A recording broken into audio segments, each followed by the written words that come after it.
6 months and 1 day after Nancy Guthrie disappeared from her home in the Catalina foothills, the Pima County Sheriff's Department did something it had refused to do for the entire duration of the investigation.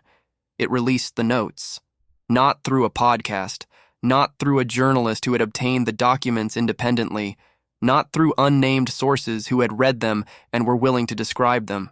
The Pima County Sheriff's Department released the full contents of both ransom notes, officially publicly, with a press release on July 31, 2026, along with a statement that contains 3 specific revelations that change the picture of this case more than anything that has been disclosed in the 6 months since February 1st. The first revelation: the suspect visited Nancy's home before the night of her abduction. Not once, twice. 2 separate doorbell camera videos recovered from Nancy's residence show an unidentified male who the PCSD says knows what happened to Nancy. 2 videos from the Nest doorbell camera, possibly from 2 separate days. The suspect was not improvising on the night of January 31st to February 1st. He had been to the house before. He knew the layout. He knew the camera. He had prepared. The second revelation: the hair recovered from Nancy's home has not led to the identification of a suspect. 6 months of DNA analysis on hair found at the crime scene has not produced a name. The third revelation, and the most significant new detail in the second note that had never been disclosed before, is the specific explanation for Nancy's death. The second note said she perished shortly after she was taken. The public knew that. What the public did not know until yesterday was the rest of the sentence. We believe it was heart-related. Heart-related. Not a violent act. Not a deliberate killing. A medical event. The person who wrote the second note, whoever they are, whether the note is genuine or not, attributed Nancy's death to her heart.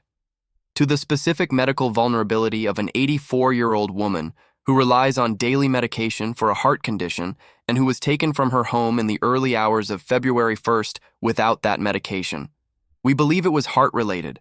This is Forensic Disconnect, Day 181. And today we are covering the full release of the ransom notes in complete detail. The first note's language, the second note's new heart-related disclosure, what the prior visit to the house means for the investigation, what the hair DNA failing to identify a suspect means, the PCSD's specific appeal to the public to recognize the note's linguistic patterns, and what all of it together tells us about where this case stands at the 6-month mark. Before we go further, subscribe and hit that notification bell. Here at Forensic Disconnect, we cover the cases that deserve to be remembered. Subscribe. Let's start with the official release itself and why it matters so much that the PCSD chose to release the notes now, in this way. Because the timing and method of the release is itself a piece of information about the investigation's current state. For 6 months, the notes were protected. The FBI asked media organizations not to publish the contents as interrogation material. The specific logic was that the notes' details, the smartwatch at the foot of Nancy's bed, the destroyed backyard floodlight, could be used to verify whether a suspect actually had knowledge of the crime scene. Protected evidence is evidence that retains its interrogation value. Public evidence loses that value the moment it is published. The PCSD released the notes now, in full, with a press release that specifically asks the public to look at the linguistic patterns and tell them if they recognize the writing style. That decision, to release, means the interrogation value of the notes' protected details has been exhausted. Whatever leads the protected information could generate have been pursued. The investigation has either confirmed or ruled out the suspects it needed to use the protected details against. And now the notes are being put in front of the public not as interrogation material, but as forensic linguistic evidence that someone in the public might recognize. The PCSD press release says, these communications reveal distinctive patterns of word choice, syntax, and phraseology that reflect the writer's unique linguistic style. They also provide valuable insight into the person's mindset, motives, and the evolution of their tone over time. Evolution of their tone over time. That phrase is significant. The first note was transactional, a demand, a deadline, a threat. The second note was apologetic. We are truly sorry. We believe it was heart-related. Nothing you could have done could have changed the outcome. The tone evolved from kidnapper making a demand to someone expressing regret over an outcome they did not intend. The PCSD is asking the public to look at that evolution and see if they recognize the person who wrote it. A friend, a family member, a coworker, a classmate, an acquaintance, someone who has seen this writing style before, someone who has received messages from this person that use the same patterns, the same syntax, the same word choices, the same way of constructing sentences. The forensic linguistic appeal is the investigation's acknowledgement that the DNA and the blockchain and the genealogy have not yet produced a name. So now they are trying a different track. Language, the specific individual fingerprint that every person leaves in how they write. Now let's go through the notes themselves, because the full official release contains specific details that were not part of any prior public disclosure. The first note, addressed to Savannah. Hello, Savannah, we have your mother, Nancy. She is safe but scared. She will be held for ransom, and once payment is received, she will be released unharmed. We will be holding her for a maximum of 7 days. The deadline structure. You will need to send Bitcoin in the amount of $4 million USD before 5 p.m. on Thursday the 5th. If payment is not received, the ransom will be increased to 6 million USD, which will need to be paid by 5 p.m. on Monday the 9th. Once payment is received to the Bitcoin address below, she will be released within 12 hours of deposit to a safe drop-off location back in Tucson. And then the threat. If payment is not received by the last deadline on Monday the 9th at 5 p.m., she will be killed. Your mother is aware of this, and her life is in your hands. It is in the best interest of everyone to have this completed as soon as possible. And then the warning that has never been fully quoted publicly before. Do not play games. Law enforcement cannot help you in this situation. Do not play games. Law enforcement cannot help you. That specific sentence, appearing in a note that was sent to a media organization, not to Savannah directly, is the sentence of someone who understood that the note would likely reach law enforcement and who was trying to preemptively prevent the family from relying on investigative assistance. Do not involve the FBI. Do not call the sheriff. Do not play games. The note acknowledges law enforcement's existence while trying to neutralize their role. The note was carefully crafted, according to multiple people who read it early in the investigation. The specific details about Nancy's home, the smartwatch, the destroyed floodlight, are the authentication elements. The demand structure, Bitcoin, specific amounts, specific deadlines, specific release terms, reflects someone who had thought through the mechanics of a ransom transaction. This is not a note written in panic. It is a note written by someone who had planned. Now let's go to the second note, because the new detail it contains is the most significant public disclosure in this entire investigation. The second note was sent on February 6th, 4 days after the first, 1 day after the first deadline passed without payment. The PCSD released its full contents yesterday, and the specific sentence that had never been publicly disclosed is, "We believe it was heart-related." The full passage, "She is buried in nature now. Nothing you could have done could have changed the outcome. We believe it was heart-related." Heart-related. Nancy Guthrie is 84 years old. She has a heart condition. She takes daily medication for that condition. She was taken from her home without that medication. An 84-year-old woman with a heart condition, taken in the middle of the night by strangers, transported somewhere, held in circumstances that would produce extraordinary stress and terror. The specific physiological stress of that situation, combined with the absence of her cardiac medication, could produce a cardiac event within hours. The note says shortly after she was taken. The note says heart-related. The note says nothing you could have done could have changed the outcome. Those 3 sentences together describe a specific scenario. Nancy died of cardiac causes, quickly, because the circumstances of her abduction, the stress, the fear, the absence of medication, were fatal for a woman with her specific medical vulnerability. And the person who wrote the note is saying, "This was not what we intended. We could not have predicted this. It was not our plan. Nothing you could have done could have changed the outcome." That sentence is addressed to the family, to Savannah, to Annie, to Cameron. It is the specific language of someone who is aware that the family will search for things they could have done differently. Should they have paid the ransom faster? Should they have done something in the first hours that might have kept her alive? And the note is saying, no, The outcome was not preventable. Whether that is true, whether Nancy died of cardiac causes, or whether the note's heart-related explanation is a post hoc narrative constructed by someone who wanted to minimize their culpability, is a question the investigation has been trying to answer for 6 months. The second note's tone shifted from the first note's cold transaction to something that reads like guilt. Remorse. The specific emotional register of someone who did not want the person to die. Now let's go to the 2 doorbell camera videos and what they mean. Because the PCSD's confirmation that the suspect visited Nancy's home before the abduction is the most operationally significant new disclosure in yesterday's release. 2 videos from the Nest doorbell camera, possibly from 2 separate days. An unidentified male who the PCSD says knows what happened to Nancy. The statement says, 2 videos recovered from Nancy's doorbell camera may be from 2 separate days. They indicate he took steps to prepare for the event on the night of January 31st to February 1st. He took steps to prepare. Prior visits. Pre-abduction reconnaissance. The masked figure who came to Nancy's door in the early hours of February 1st had been to that address before. He had seen the property. He had observed the layout, the camera, the entry points. He had done the specific preparation that a planned abduction requires. This is not a random crime. This was never a random crime. The specific details in the ransom note made that clear from the beginning. But the prior visits confirm it with new specificity. Someone who knew who Nancy Guthrie was, who knew where she lived, who came to her home at least twice before the night of February 1st to prepare, and who then came back in the early hours of that morning to take her. The FBI enhanced and colorized the footage of the masked figure. That enhanced footage has been compared to the footage of the prior visits. Whether the same person appears in all of the doorbell footage is information the investigation has and the public does not.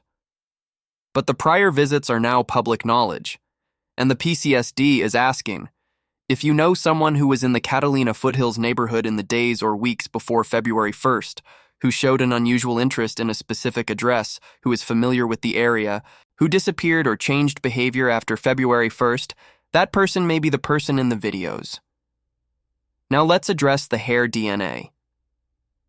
Because the PCSD spokesperson's confirmation, hair recovered from Nancy's Tucson home has not led them to identify a suspect, is the specific statement of an investigation that has been running DNA analysis for 6 months without a result. Hair found at a crime scene provides a specific category of DNA evidence. Shed hair, hair without the root attached, typically does not contain nuclear DNA but may contain mitochondrial DNA, which is useful for determining maternal lineage but not for individual identification. Hair with the root attached contains nuclear DNA, which is the specific material used for genealogy-based identification. The distinction between shed hair and rooted hair determines what the analysis can produce. If the hair recovered from Nancy's home was shed hair, the mitochondrial analysis may have established that the hair belongs to someone in a specific maternal lineage without being able to identify the specific individual. If the hair was rooted and contained nuclear DNA, the deconvolution and genealogy process that has been running for 6 months would be expected to produce a result, unless the DNA profile extracted from the sample was too partial or degraded to match against the genealogy databases. The confirmation that the hair has not led to a suspect could mean any of these things. What it confirms is that the specific physical evidence that was most publicly discussed in the early weeks of the investigation, the DNA, has not produced the name that would close the case. The investigation has not given up on the DNA. The genealogy work is ongoing. But after 6 months, the hair that was collected at the crime scene has not identified the person who took Nancy Guthrie. Now let's go to the specific forensic linguistic appeal that the PCSD is making. Because this is a new investigative strategy, one that acknowledges the limits of the physical and digital forensic processes and pivots to a different kind of evidence. Forensic linguistics is the study of language as evidence. Every person has a specific, individual linguistic fingerprint, a set of habitual word choices, syntactic structures, punctuation patterns, spelling tendencies, and rhetorical habits that are as distinctive as a physical fingerprint. Forensic linguists can analyze text samples to establish whether 2 documents were written by the same person, to identify the likely geographic origin of a writer based on regional language patterns, to assess the educational level of the writer, and in some cases to narrow the pool of potential authors. The PCSD's appeal: look at the distinctive patterns of word choice, syntax, and phraseology. Tell us if you recognize them. Is the investigation asking the public to be informal forensic linguists, not to conduct technical analysis, but to read the notes and ask, does this writing style remind you of anyone? Does the specific way these sentences are constructed match the way someone you know writes? The evolution from Note 1 to Note 2 is particularly significant for this analysis. Note 1 is transactional, cold, precisely structured. Note 2 is apologetic, explanatory, emotionally engaged. The transition between those two registers, from kidnapper making demands to someone expressing remorse over an unintended outcome, is the specific psychological and linguistic evolution of a person who was not prepared for the outcome that occurred. The PCSD is asking, do you know someone who writes like this? Who constructs sentences this way? Who uses this specific vocabulary? Whose emotional register shifts in this specific way under pressure? Someone does. Someone in this person's life, a family member, a friend, a coworker, a classmate, has received messages from them that use these same patterns, has read emails or texts that reflect this same linguistic style. And the PCSD is asking that person to make the call. One call, completely anonymous, $1.2 million. If you recognize the writing, if something in the syntax, in the word choices, in the way the sentences move, sounds familiar, the number is 1-800-CALL-FBI.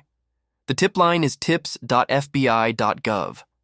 The Pima County Sheriff's Department is at 520-351-4900. The reward is over $1.2 million, completely anonymous. Day 181. The notes are officially public. The suspect visited the house before the abduction. The hair DNA has not identified a suspect. Nancy died of what the writer believes was a heart-related medical event, and the PCSD is asking the public to recognize the person in the language. She is buried in nature now. Nothing you could have done could have changed the outcome. We believe it was heart-related. Nancy Guthrie is 84 years old. She was taken from her home in the early hours of February 1st, 2026. She left her medication behind. She had a heart condition. And somewhere in the desert, in the nature that the second note describes, she is waiting to be found. Let's go deeper into what we believe it was heart-related means forensically and legally. Because this specific sentence, appearing in a ransom note for the first time publicly, changes the specific legal theory of what happened to Nancy Guthrie. Under Arizona law, the specific cause of death matters for what crime can be charged. If Nancy died of cardiac causes, if the stress and terror of being abducted, combined with the absence of her heart medication, produced a fatal cardiac event, the legal question is whether the person who created those conditions is criminally responsible for that outcome. In Arizona, felony murder, the doctrine that makes a defendant responsible for deaths that occur during the commission of certain felonies, applies when a death occurs in connection with kidnapping. The specific cause of death does not need to be direct violence. If the defendant's actions, taking Nancy from her home, depriving her of her medication, creating the conditions of extreme stress that precipitated a cardiac event, produced her death, the defendant is criminally responsible for that death regardless of whether they intended it. The second note's heart-related explanation, if genuine, is not a defense. It is a confession to the underlying felony that produced the death. The writer is saying, we took her, she died of cardiac causes, we did not intend for her to die, but the taking, the kidnapping, is the felony that makes the defendant responsible for the death regardless of how it occurred. Nothing you could have done could have changed the outcome. That sentence, addressed to the family, is the writer's attempt to relieve the Guthrie family of guilt, but it does not relieve the writer of legal responsibility. Under Arizona's felony murder doctrine, the question is not whether the family could have prevented the outcome. The question is whether the defendant's felony produced the outcome.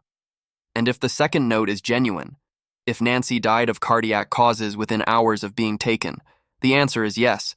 The specific medical timeline is also significant. She is safe but scared, the first note said.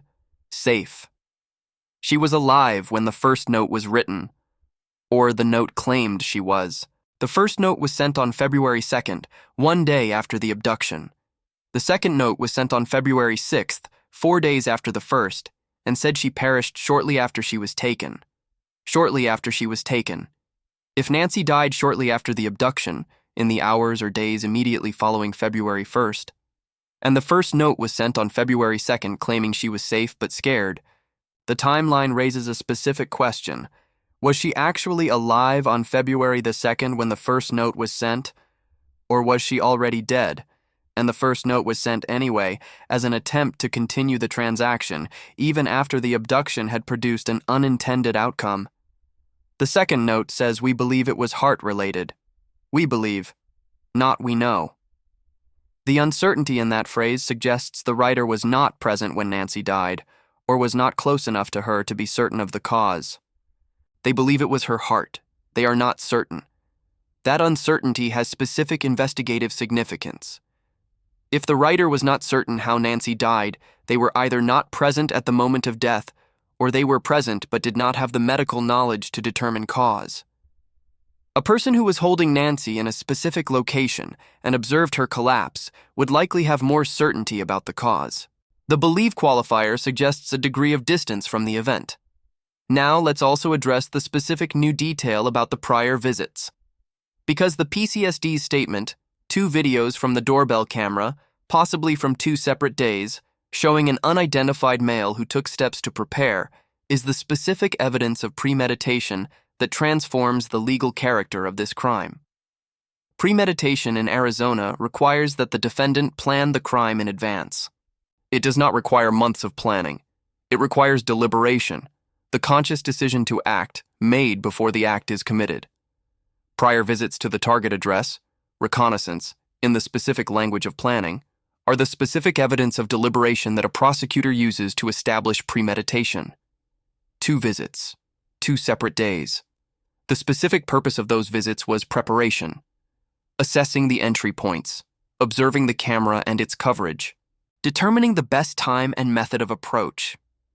Each visit produced specific knowledge that was applied on the night of January 31st to February 1st when the same person returned to take Nancy. The camera that captured the prior visits is the same Nest doorbell camera that captured the masked, armed figure approaching the house on the night of the abduction. The PCSD has had these prior visit videos for 6 months. They have been comparing the person in the pre-abduction footage to the person in the abduction footage. The enhanced and colorized footage that the FBI developed is the product of that comparison. What the PCSD did not say in yesterday's release, and what represents one of the specific investigative details that remains protected, is whether the prior visits occurred days before the abduction or weeks before. Days suggests the planning was rapid. Weeks suggests a more extended period of observation and preparation. The difference matters for understanding who this person is and how they identified Nancy as a target. Now let's go to the linguistic analysis in detail, because the specific appeal the PCSD is making, recognize the writing patterns, is worth examining through the lens of what forensic linguistics can actually tell us about the person who wrote these notes. The notes are addressed to Savannah by name, not to the family, not to the media, not to law enforcement. Savannah. This specific address reflects the writer's knowledge of the family's structure and of the specific person whose response would be most emotionally charged and most financially capable of meeting the demand. Someone who researched the Guthrie family enough to understand that Savannah is the public face, the nationally known member, the one whose emotional response would be most visible and whose resources would be most accessible. The syntax of the first note is specific. Short declarative sentences. Subject-verb-object construction throughout. She is safe, but scared. She will be held for ransom. This reflects either a non-native English speaker who writes in a simpler syntactic style than a native speaker would typically use for formal communication, or a native speaker who is deliberately simplifying their language to avoid revealing their education level and natural writing style. The USD specification, the note specified that the Bitcoin amount should be equivalent to US dollars, is the specific detail that Whitney flagged on Crime Junkie and that the PCSD's full release confirms. The denomination is specified. For someone for whom the US dollar is the default mental currency, the specification is unnecessary. Its presence suggests someone who thinks in a different currency and who specified USD to ensure clarity about the amount demanded. The evolution from Note 1 to Note 2, from cold transaction to remorseful explanation, is the specific linguistic evolution of a person whose emotional state changed dramatically between the sending of the two notes. The first note's writer was executing a plan. The second note's writer was processing an unexpected outcome. That emotional evolution is itself information about the writer's psychology. Do not play games. Law enforcement cannot help you in this situation. That sentence from the first note is particularly significant for forensic linguistic analysis. The structure, law enforcement cannot help you, is an unusual formulation. It does not say do not contact law enforcement. It says law enforcement cannot help you. The emphasis is on capability, not on prohibition. The writer is not primarily threatening the family about involving police.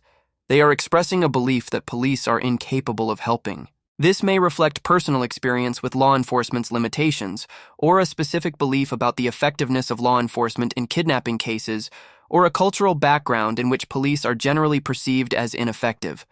The PCSD has given this linguistic evidence to the public. They are saying, read these words, listen to how they sound. Ask yourself if you know someone who writes this way. Someone does. Now let's address what remains unknown and what the combined public disclosure of yesterday tells us about the investigation's current posture. Because the specific combination of releases, the notes in full, the prior visit confirmation, the hair DNA failure, is not a random collection of information. It is a deliberate package, assembled by the investigators and released together, designed to produce a specific response. The notes are released to enable linguistic pattern recognition. The prior visit confirmation is released to activate anyone who may have observed an unfamiliar person in the Catalina Foothills neighborhood in the days or weeks before February 1st. The hair DNA failure is released to be transparent about what the investigation has tried and what it has not yet produced. Together, these three disclosures say the same thing. We have exhausted the leads that the protected evidence was generating. We are now asking the public for help, and we are doing it at the 6-month mark because 6 months is the threshold beyond which a case risks becoming invisible. The PCSD and the FBI are not giving up. They are pivoting. From protected interrogation material to public forensic appeal, from laboratory analysis to community pattern recognition, from the specific tools of a federal investigation to the specific knowledge of someone, somewhere, who has read messages from the person who wrote these notes and who recognizes the style. Nancy Guthrie is 84 years old. She had a heart condition.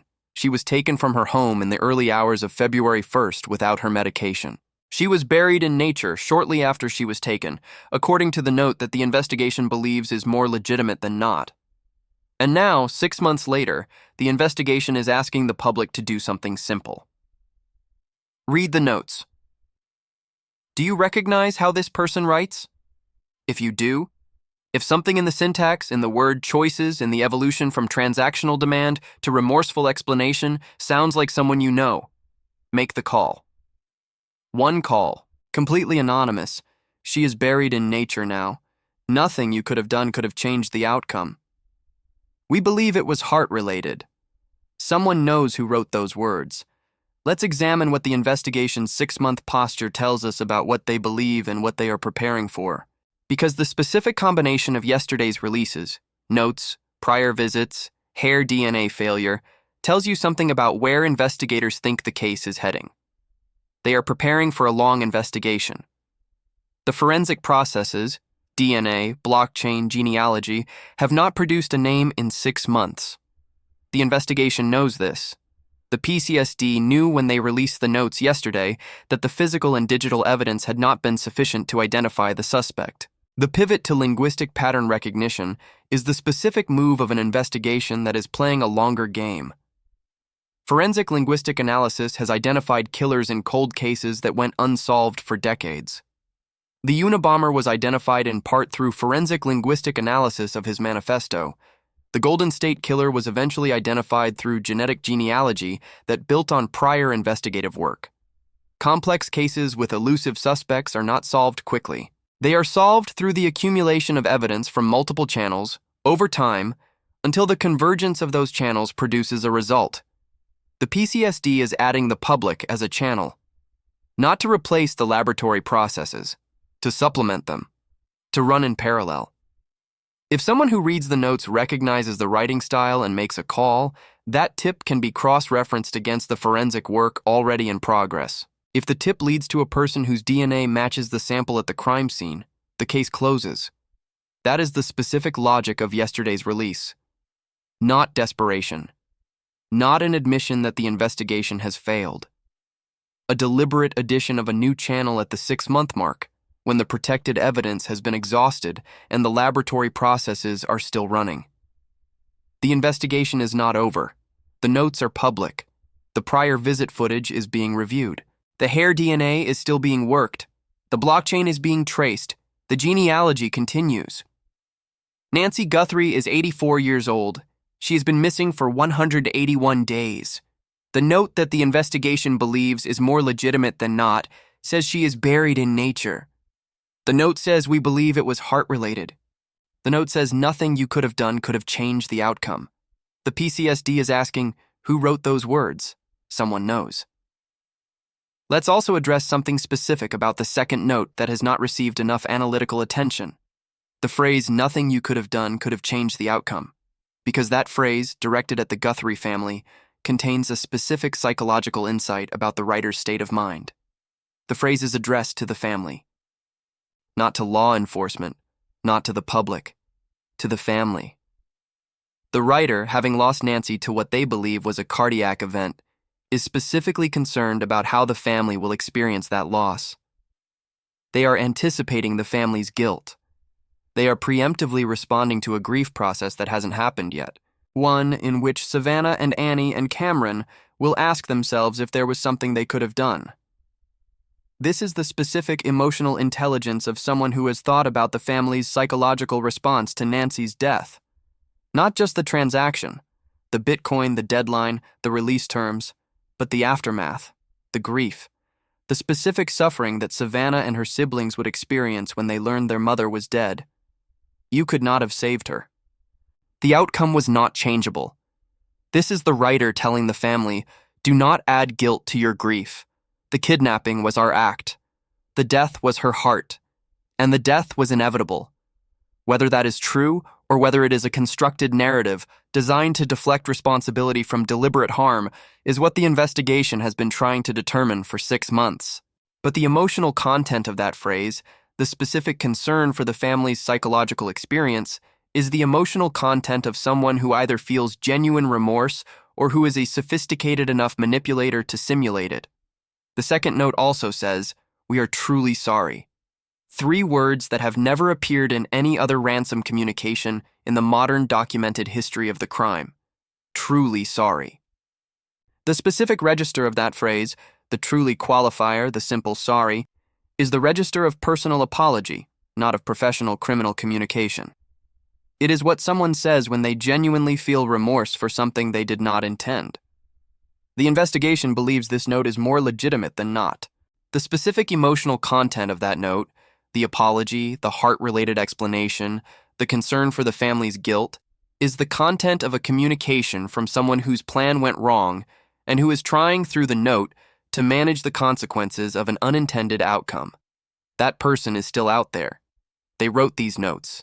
The PCSD has published them. And someone who knows this person, who has received messages from them, who has talked to them, who has watched them since February 1st, may recognize the specific way they express remorse, the specific way they construct apologies, the specific linguistic fingerprint that every person leaves in every word they write. One call, completely anonymous, $1.2 million. Read the notes. Do you recognize how this person writes? Nancy Guthrie is buried in nature, somewhere in the Sonoran Desert. She has been there for 181 days. Her daughter goes to work every morning in yellow and asks the person who knows to please make the right choice. The notes are public now. The prior visits are confirmed. The hair DNA has not yet produced a name. The desert is still unsearched. The investigation continues. Let's also hold the hair DNA failure against the specific context of what the investigation has said publicly about the DNA evidence from the beginning. Because the confirmation that the hair has not led to a suspect is the specific update to a forensic track that was publicly discussed very early in the investigation. In the first weeks after Nancy disappeared, the FBI Director Kash Patel said publicly that the FBI had offered to process the DNA found at the crime scene at their Quantico laboratory, the most advanced forensic DNA facility in federal law enforcement. Patel said the offer was declined. Nanos chose a private laboratory instead. Whether the hair that the PCSD spokesperson confirmed has not led to a suspect was analyzed at Quantico or at the private laboratory is a question that has not been publicly answered. If the private laboratory conducted the initial analysis and could not produce a usable profile, the question of whether the FBI's Quantico laboratory might have produced a different result is the specific accountability question that the hair DNA failure generates. The investigation has been running for 181 days. The DNA analysis, whatever form it has taken, has not produced a name. The PCSD confirmed this yesterday. The investigation is still pursuing the DNA track, but the specific hair evidence that was collected at the crime scene has not, after 6 months, identified the person who took Nancy. This is the specific failure that Jennifer Coffindaffer described when she said the investigation has not been managed as well as it should have been. The FBI's DNA lab was offered. It was declined. After 6 months, the DNA has not produced a name. Whether using the FBI's Quantico laboratory from the beginning would have produced a different result, whether the additional resources and expertise of the federal laboratory would have extracted a usable profile from the hair that the private laboratory could not, is a question that has no public answer. It may never have a public answer. But it is the specific question that the accountability conversation around this case will continue to ask. Now let's also think about what the prior visit confirmation means for the search for Nancy's remains.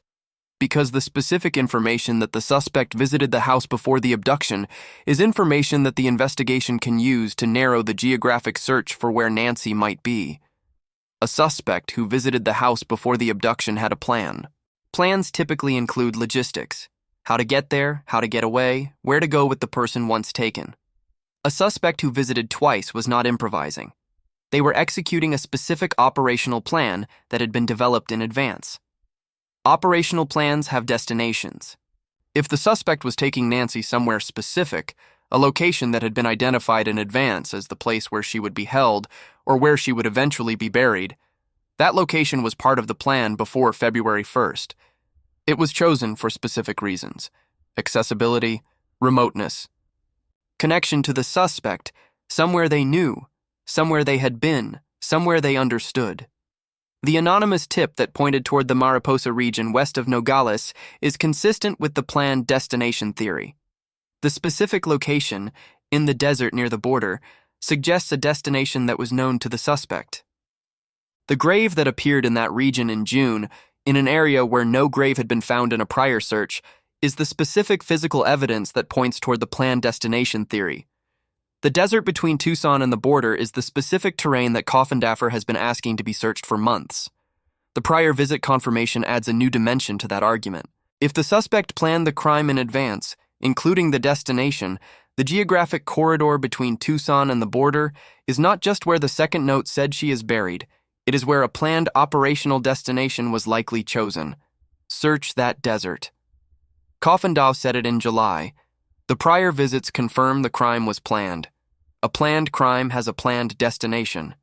The desert is still unsearched. Nancy Guthrie's family has been asking for 6 months. The investigation released the notes yesterday. The prior visits are confirmed. The hair DNA has not produced a suspect. The desert is still unsearched. She is buried in nature now. Nothing you could have done could have changed the outcome. We believe it was heart-related. The person who wrote those words is still out there.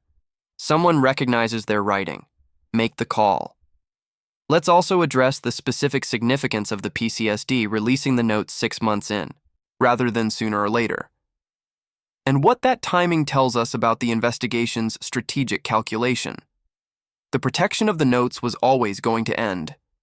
The specific interrogation value of the note's details, the smartwatch, the destroyed floodlight, has a finite lifespan. Once the investigation has identified every possible person of interest and used the protected details to assess whether they have genuine knowledge of the crime scene, the details no longer need to be protected. They have served their purpose. Publishing them at that point carries no investigative cost. The 6-month mark is also the specific threshold at which missing persons cases are statistically most likely to go cold in the public consciousness. After 6 months, news organizations stop covering a case daily. Social media interest diminishes. The public's attention moves to new events. The specific risk of a case becoming invisible to the public, and therefore losing the crowdsourced intelligence that public attention generates, is highest at the 6-month mark. The PCSD released the notes at the 6-month mark to prevent exactly that. To inject new, specific, actionable content into the public conversation. To give people who had been following the case something new to analyze, something specific to look for, something that might produce the call that breaks the case. The specific appeal, look at the linguistic patterns, is the PCSD's way of saying, we are not asking you to do forensic work. We are asking you to do something simpler. Read these words. Ask yourself if you have read these words before, in a text or an email or a message from someone you know. That is all. The linguistic pattern recognition appeal is the specific intelligence that only the public can provide. The FBI cannot read the private messages of millions of people. The PCSD cannot interview everyone who might have been in contact with the suspect. But if a single person who has received messages from the writer reads the notes and makes a call, the investigation has a lead it could not have generated through any laboratory process. That is the specific value of the public release at 6 months, not desperation. Strategic deployment of a new investigative channel at the specific moment when the old channels have been exhausted and when the public's attention needed to be renewed. The notes are public. The prior visits are confirmed. The heart-related explanation is new information.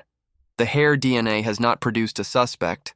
And somewhere in the Sonoran Desert, in the nature that the note describes, Nancy Guthrie is waiting. Her daughter asks the person who knows to please make the right choice. The PCSD asks the public to read the notes and tell them if they recognize the writing. Day 181. The investigation continues. The desert is still unsearched. One call, completely anonymous. $1.2 million. Let's do one final examination of the full note contents that were released yesterday and what specific linguistic elements stand out for analysis. Because the PCSD is specifically asking the public to look at these patterns and walking through them in detail is the specific contribution this investigation can make to the public's ability to recognize the writer. The first note opens, "Hello, Savannah," not "Dear Savannah," not "Hi, Savannah." Hello. That specific greeting, formal enough to suggest the writer is not a native text message communicator, informal enough to exclude standard business or legal correspondence, is itself a data point. People who grew up in texting culture default to hi. People who communicate primarily by email default to dear. Hello occupies a specific middle space that may reflect a generational or cultural communication habit. The first note uses the passive construction "she will be held for ransom," not "we are holding her for ransom." The passive construction distances the writer from the action. They are not the ones holding her. She is simply being held. This passive distancing is consistent throughout the note. She will be released unharmed. She will be held for a maximum of 7 days. The writer rarely uses first person to describe their own actions in the first note. They are narrating events that are presented as facts of the situation rather than actions they are taking. The second note breaks from this. It becomes personal. We believe it was heart-related. We are truly sorry. The sudden appearance of first-person plural, "we," in the second note, is the specific moment where the writer stops narrating facts and starts taking personal ownership. Of the belief about cause of death, of the apology. The shift from passive narrative to personal acknowledgement marks the specific emotional transition between the two notes. The sentence, "Nothing you could have done could have changed the outcome," uses a specific double negative construction. Nothing. could have changed. That is idiomatic in certain varieties of English and less natural in others. The specific phrasing also reflects a sophisticated understanding of the subjunctive mood, could have changed, that suggests at least some formal education in English. The phrase "in the best interest of everyone" is a formulation that appears frequently in legal and corporate communication, not a phrase that appears naturally in casual criminal correspondence. It suggests someone who has been exposed to formal written communication, contracts, legal documents, business communication, and who reaches for that register when constructing formal demands. "Do not play games" is a direct, imperative construction that contrasts sharply with the passive constructions elsewhere in the note. The directness of that phrase, the specific command form, without the distancing passives of the rest of the note, suggests that the injunction against involving law enforcement was the most emotionally charged element of the note for the writer. The shift from passive narrative to direct command at that specific moment reflects a specific concern about law enforcement involvement that overrode the writer's default stylistic choices. These are the specific patterns the PCSD wants the public to recognize: hello instead of dear or hi, passive constructions for criminal acts, sudden shift to personal ownership when expressing remorse, legal formulations like "in the best interest of everyone," and direct commands when discussing law enforcement. If you have seen these patterns in someone's writing, in their emails, their texts, their messages, the PCSD wants to hear from you. Nancy Guthrie is 84 years old. She has been missing for 181 days. She is buried in nature somewhere in the desert between Tucson and the border. The person who buried her wrote 2 notes. Both notes are now public. One person in the world who reads those notes will recognize how they are written. If that person is you, if something in the syntax, the word choices, the specific way these sentences are constructed sounds like someone you know, please make the call. One final thought about what the 6-month release means for Savannah Guthrie personally, and what the specific convergence of yesterday's note release with her July 27th Instagram plea represents. On July 27th, Savannah asked the person who took her mother to tell us where to look for her. On July 31st, the PCSD released the notes that person wrote. Both actions, the personal plea and the official release, are pointed at the same human being. The person who visited the house twice before the abduction. The person who planned the crime. The person who took an 84-year-old woman from her home and watched her die of what they believe was heart-related causes in the hours after the taking. The person who wrote, "We are truly sorry." Savannah said she believes there is always a way home. She said she believes in the possibility of making the right choice, even after terrible things have been done. The PCSD released the notes and asked, "Do you recognize this writing?" Both are offering the same path. Come forward. Tell us where she is. The choice is still available. The investigation is 181 days old. It has the prior visit footage. It has the notes. It has the hair DNA that hasn't yet produced a name. It has the blockchain trail that the Bitcoin left. It has the genealogy work at Astria. It has the forensic genealogy from the DNA at Quantico. It has the 60 tip line calls that come in every day from people who have read about this case and believe they know something. And now it has the public, with the full text of both notes, looking at the linguistic patterns and asking, "Do I know this person?" Nancy Guthrie is buried in nature somewhere in the Sonoran Desert. The note says it. The investigation believes it. The desert has not been searched. Her daughter believes there is always a way home. The PCSD released the notes. The person who wrote them is still out there. Someone recognizes their writing. If you have any information about Nancy Guthrie's disappearance, contact the FBI at 1-800-CALL-FBI, 1-800-225-5324. Submit tips at tips.fbi.gov. Call the Pima County Sheriff's Department at 520-351-4900 or 88-CRIME. The combined reward is over $1.2 million. Completely anonymous. Hit the like button. Subscribe to Forensic Disconnect. Drop a comment. What linguistic patterns in the notes stand out to you? And do you think the prior visits change your theory of who did this? We read every single comment. Day 181. The notes are public. The desert is still unsearched. We will be back tomorrow.